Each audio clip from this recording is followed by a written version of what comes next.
ఈ కడవరి దినాల్లో మనిషి పరిస్థితి ఎలా అయిపోయింది అంటే, ఒక క్రూరత్వం కలిగిన సింహం ఎట్లా క్రూరంగా ఉంటుందో మనిషి కూడా అట్లాగే క్రూరంగా బ్రతుకుతున్నాడు. కొన్ని చోట్ల చూడండి, ఒక తల్లి 10 మంది పిల్లలను చూసుకుంటుంది. ఆ 10 మంది పిల్లలు కలిసి ఒక్క తల్లికి ముద్దన్నం పెట్టడానికి చేతులు రావు.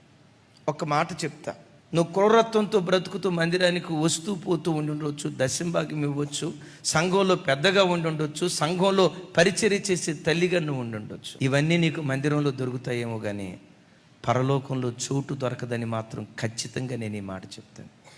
అది ప్రేమ కుమారుని రాజ్యం. ఆయన పేరు ప్రేమ స్వరూపి. ద్వేషం కలిగిన వాడు పరలోకాన్ని స్వతంత్రించుకోలేడు.